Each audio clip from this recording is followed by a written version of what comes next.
Well, tell us briefly about your growing up in Dallas and what got you involved in the film world. Well, I grew up in Oak Cliff. Okay. I was raised in my dad had a body shop in a garage, and he built an occasional house. Very, sixth grade education, bad seed of the family, so to speak, that made it, but he's a real character. My brother is still a still photographer. I had children at a very young age. I came up through auto racing. We raced cars, drove all over, Formula One, you name it, we did it. Ended up, I was working for a company building racing engines, and an engine blew on a dynamometer, and I was blamed for it, and I said it wasn't me, I quit.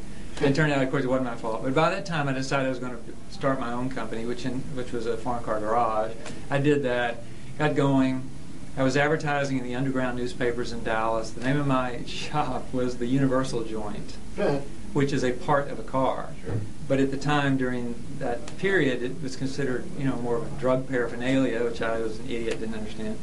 And so a lot of my customers were filmmakers and photographers and artists. And my brother's a photographer, but he had given me a camera to document my children's lives, a Nikon SLR, still have it, and Nikon F. And I started shooting, and our brother worked for Channel 13, KERA, with Jim Lura, and it was called Newsroom. And my daughter's photograph that he shot opened the program every night. Wow. And then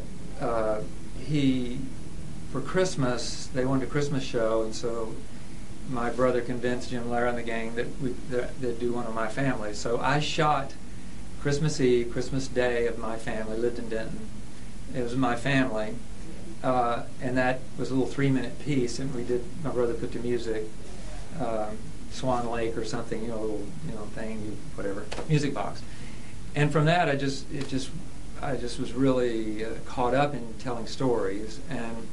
And then I went broke 2 or 3 times in my car business, and I was with my brother in January of this year, and trying to say, what do I do now? And one of my customers, Jim Murray, a documentary filmmaker, happened to come up, and he drove an MGB, and he had just bought a building downtown in what's now the West End, where the parking lot of the aquarium is. And he said, look, I'll hire you. You can help me rebuild this building, remodel this building. I'll teach you the business. So he hired me. He taught me. He started teaching me. And then I met up with David Wynn and the Wynn family that started Six Flags. And I got involved with David, doing a lot of multimedia. And ended up running his company, and then started a production company with a gentleman named Bill Jack, and just sort of worked my way up. And then Bill and I split several years later. The next day I get a phone call from a friend of mine, an editor, who was working on this Peter Fonda film in town called Split Image. And they had fired the location manager, and she thought that I could handle it. There was nobody else available or something, and I came in and met, and they hired me, and it really fit like a glove because I was a jack of all trades. I mean, built houses, plumbing, racing, cars. So I started doing locations, and it just was perfect, and the money was great, So I worked my way up. I was approached through people at the studios, Las Colinas, I think it was Betty Buckley, called me, and it was the Sundance Institute had been around for, I think, maybe 2 years, and they were looking to expand outside of New York and LA. And they wanted to meet writers and filmmakers out, in Dallas. So they said, could you get 4 or 5 people? And Betty thought I'd be the right person to do it. So, because I'd done all these independent projects, and there was really no film commission at that time. I was sort of the de facto film. I'd take people around, directors around, didn't charge them, and et cetera. So, trying to get business here. So I got like 30 people showed up, 30 writers, Ken Harrison, and others. And so when the 2 reps from Sundance came, they were blown away. So they invited me to be part of Sundance. So I was invited to come to the summer workshops, and then I became a resource advisor, and I just started working my way up and working foot, and it goes on and on and on. Now, most recently, you've become director of the Lone Star Film Society. Right. The second year of Deep Ellum Film Festival, maybe that was year 2000, a friend of mine told me about what Michael Caine and were doing with Deep Ellum Film Festival. So I called Michael, didn't know him, to look. I think I was here for Christmas holidays or something, because I was living in LA, in Santa Monica.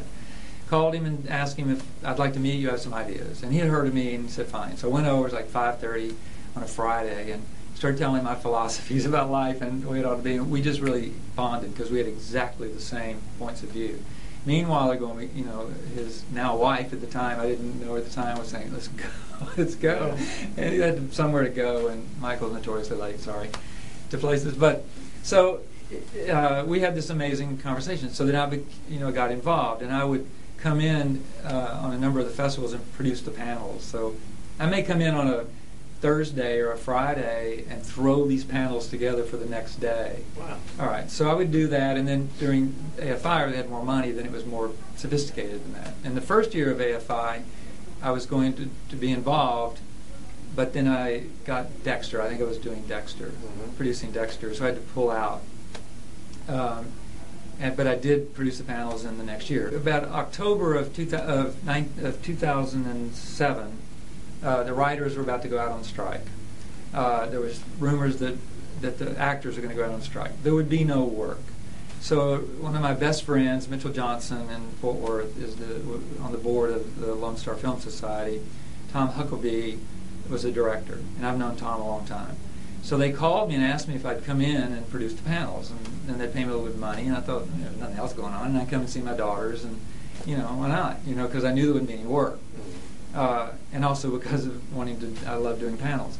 So I came in to do that, and then it became very obvious that, it's a very young organization, underfunded, not, the staff, no one had ever done a festival before. And they, they're great ideas, and Bill Paxton was involved because he's best friends with Tom. And they were, putting this very ambitious festival together. So I kind of came in and, I don't know, kind of line produced it, I guess. I mean, I just kind of fit in and tried to help make it happen, and we all worked incredibly long hours. That all worked out, and so I was very passionate about the festival because I thought that what they'd created was pretty amazing. And again, about that time, there wasn't much work out there, but I was really committed to Lone Star. And then the board asked me if I would consult or get involved, and I said, okay. So I brought in Melina. She was helping me, kind of silent partner. And so between Melina and I, we developed a plan that we thought might, long-term plan to put it all together. It wasn't just the two of us. I mean, it took the board, it took this amazing staff that's still there, just a very dedicated group of people. And so we began to work hard to do the second one, which is always the hardest, and at the same time building toward the future, and building in such a way that we're all sort of replaceable, and trying to build a society that could be a force within the community, and that at some point it wouldn't be about just the festival, it's the society. And oh, by the way, we do a festival in the fall. That's the biggest by far event. So that's what we did. So we did this. We did the second one in 2008. We had like 8 events during the year. And then in 2009, we had 57 events during the year, plus the festival. And so it was, I think, hugely successful. But again, an amazing staff, interns, unbelievable people on board and volunteers that make all this happen. Every year I'd work with Michael, I'd lecture him on what he should do better. You got to do this, or this should be fixed, or how come it's this way, or whatever, and he would patiently listen to me.